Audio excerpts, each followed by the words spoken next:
Olá, bom dia para você que nos acompanha, seja muito bem-vindo. Estamos de volta ao vivo, são 11 horas em ponto pelo horário de Brasília e a partir de agora você confere as principais notícias desta segunda-feira.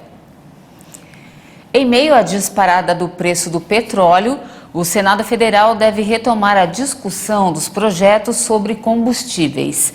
As propostas que tiverem a votação adiada 2 vezes estão na pauta desta semana. Depois de 2 adiamentos, os 2 projetos que propõem alternativas para frear a alta no preço dos combustíveis devem ser votados na quarta-feira no Senado. Em uma rede social, o presidente do Senado, Rodrigo Pacheco, defendeu a votação das propostas em razão do progressivo aumento nos preços do barril de petróleo. Na semana passada, o petróleo do tipo Brent, negociado em Londres, acumulou alta de 20,60% e chegou a quase $120 por barril, o maior patamar desde maio de 2014. A disparada se dá em meio à escalada do conflito entre Rússia e Ucrânia. A Rússia é um grande produtor de petróleo e vem sofrendo uma série de sanções econômicas. Essas retaliações têm estrangulado a economia russa, afetando a logística e prejudicando o escoamento de diversas mercadorias. Um dos projetos em discussão no Senado trata da tributação estadual sobre os combustíveis. A proposta é que a cobrança do Imposto sobre Circulação de Mercadorias e Serviços, o ICMS, passe a ser feita em uma única fase da cadeia de produção e que todos os estados tenham alíquotas uniformes. A medida afeta diesel, biodiesel, gasolina, etanol, gás de cozinha e gás natural e sofre resistência entre governadores e secretários de Fazenda Estadual. O outro texto prevê a criação de uma espécie de conta com recursos usados para amortecer o efeito da variação do petróleo no mercado internacional nos preços dos combustíveis no Brasil. Essa conta seria alimentada por diferentes fontes de receitas federais, como parte do lucro pagos das ações da Petrobras à União. Agora vamos conferir a previsão do tempo para essa segunda-feira em algumas cidades do país. Aqui no nosso telão, olha só, começando por São Paulo, que deve registrar mais uma semana de calorão.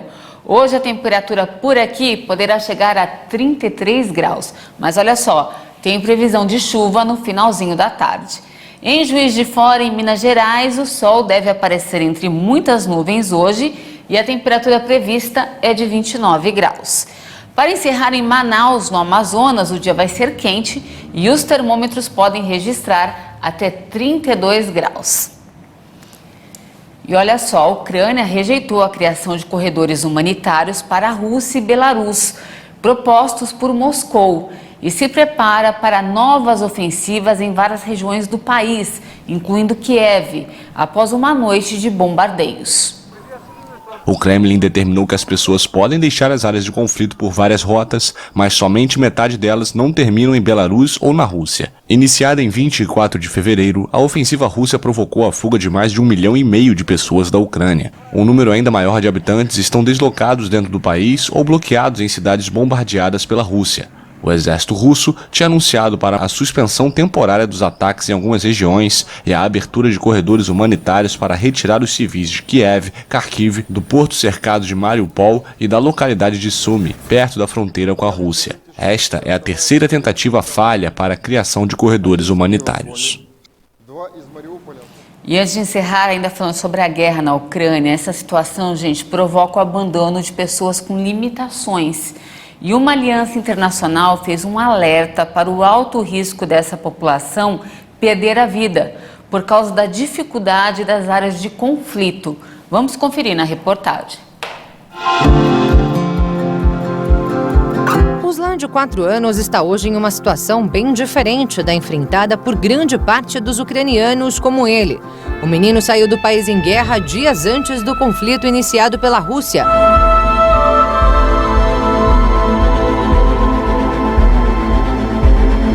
Após conquistar o que poucos na condição dele alcançam, ganhou uma família adotiva depois de ser abandonado pelos pais biológicos por ter paralisia cerebral.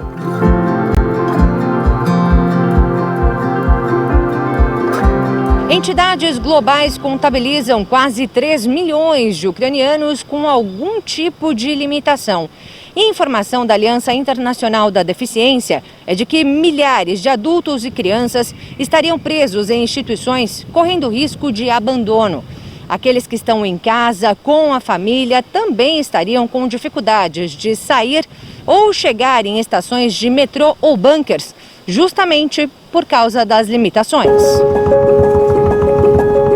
Nos últimos dias, uma organização do sul da Califórnia, nos Estados Unidos, ajudou na evacuação de 35 pessoas com deficiência que estavam presas no oeste ucraniano. Todos chegaram em segurança à Polônia e foram autorizados a furar a longa fila que se formava diante da fronteira. Mas muita gente ainda precisa de ajuda. A Aliança Internacional da Deficiência, que representa mais de 1.000 instituições no mundo, alerta para obrigações da Europa em garantir proteção e segurança. O sociólogo e jornalista, representante da Laramara, Associação Brasileira de Assistência à Pessoa com Deficiência Visual, concorda. É preciso que a Europa tenha um olhar especial, um olhar atento para esse segmento dos ucranianos com deficiência, assim como também é preciso que tanto a Rússia como a Ucrânia respeitem, sobretudo, o artigo 11 da Convenção da ONU sobre as pessoas com deficiência. Segundo o artigo 11, Estados-partes deverão tomar todas as medidas necessárias para assegurar a proteção e a segurança das pessoas com deficiência que se encontrarem em situações de risco, inclusive situações de conflito armado, emergências humanitárias e ocorrência de desastres naturais. O influenciador digital brasileiro Ivan Baron também apoia a causa. Em suas redes sociais, ele pede ajuda aos ucranianos. A gente precisa falar sobre a situação das pessoas com deficiência da Ucrânia durante a invasão russa. Grande parte dos abrigos são inacessíveis, incluindo os protocolos de segurança e procedimentos de evacuação. A situação piora para aquelas pessoas que vivem em instituições, já que os fundos de ajuda e apoio foram removidos. No meio desse conflito todo, como é que elas irão fugir? Como é que elas irão se proteger? Para que essas pessoas sejam resgatadas com dignidade, o influencer faz um apelo. Que o Fórum Europeu da Deficiência fez uma carta aberta destinada aos chefes de Estado e instituições europeias para que quem puder, quem for uma grande figura pública, personalidade, divulgue essa informação. Para fazer parte dessa rede de inclusão e proteção, acesse o site inclusion-europe.eu.